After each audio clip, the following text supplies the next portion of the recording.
Bonjour à toutes et à tous, je suis Pierre de Formation Football et bienvenue dans cette nouvelle vidéo. Quand on pense au football, on pense souvent aux joueurs. Mais derrière chaque grande équipe, il y a une personne clé qui est souvent dans l'ombre. L'entraîneur, c'est lui qui donne la vision, prépare les matchs, gère les joueurs et parfois crée des légendes. Et si c'était vous, le prochain à mener une équipe à la réussite? Alors justement, qu'est-ce qu'un entraîneur de foot aujourd'hui?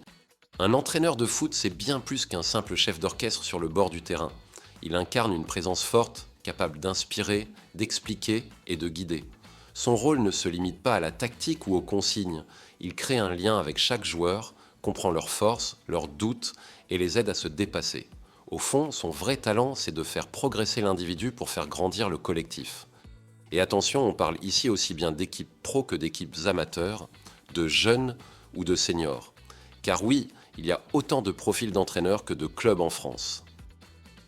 Le rôle de l'entraîneur peut varier selon qu'on soit en club amateur, en centre de formation ou au niveau professionnel. Mais peu importe le niveau, l'entraîneur est toujours au cœur du projet sportif.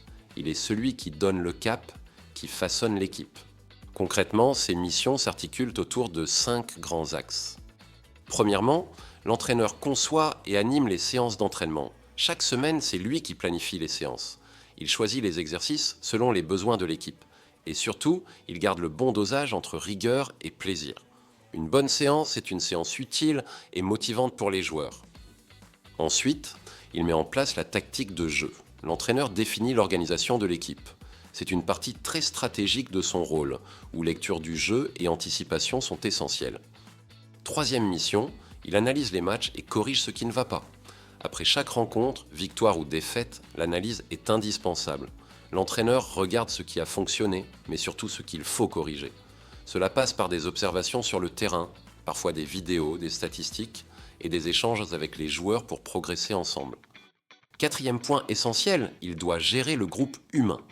Une équipe, ce n'est pas qu'un système de jeu, c'est un groupe avec ses personnalités, ses émotions, ses hauts et ses bas. L'entraîneur doit créer de la cohésion, garder tout le monde motivé et parfois gérer des tensions ou des égos. C'est là que son rôle de leader bienveillant mais ferme prend tout son sens.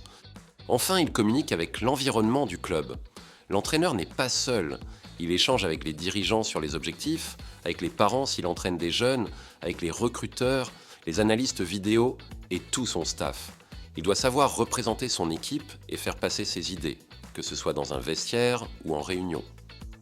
Alors comment on fait pour passer de passionné à coach sur le terrain? Il y a plusieurs chemins, mais tous passent par une chose, la formation. Vous pouvez débuter en tant que bénévole dans un petit club pour entraîner une équipe de jeunes. C'est souvent comme ça que beaucoup commencent.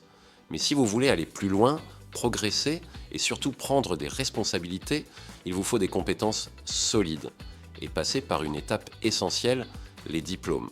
Il existe alors plusieurs diplômes délivrés par la FFF, chacun correspondant à un niveau d'encadrement et d'ambition différent.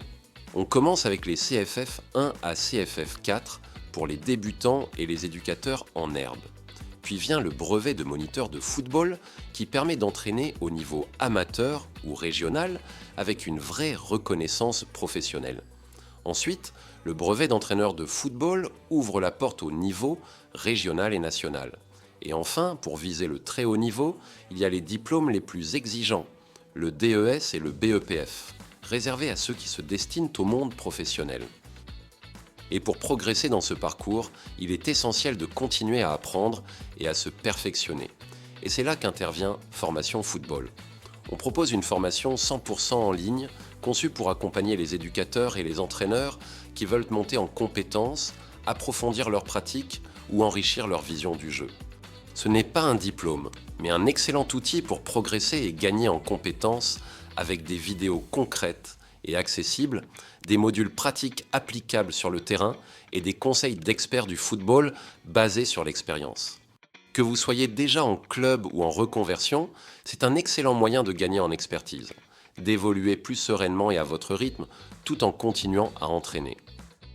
Au-delà de la passion et des compétences, il y a aussi une dimension importante, la rémunération. Combien gagne un entraîneur concrètement? Là encore, tout dépend du niveau. En amateur, souvent c'est du bénévolat ou une petite indemnité. En régional, ça peut aller de 500 à 2000 euros par mois. En national, on parle de 2000 à 5000 euros. Et au niveau pro, les salaires explosent. En Ligue 1, certains coachs touchent plusieurs centaines de milliers d'euros par mois. Mais c'est l'élite. Donc oui, on peut vivre du métier d'entraîneur, mais ça demande du temps, de la patience et beaucoup de passion. Vous l'avez compris, être entraîneur de foot, c'est un vrai métier, avec des responsabilités, des émotions et une évolution possible à chaque niveau. Si vous souhaitez découvrir et vous former dans d'autres métiers dans le football, cliquez sur nos vidéos juste ici. N'oubliez pas de liker, de vous abonner et de partager cette vidéo à quelqu'un qui rêve de travailler dans le foot.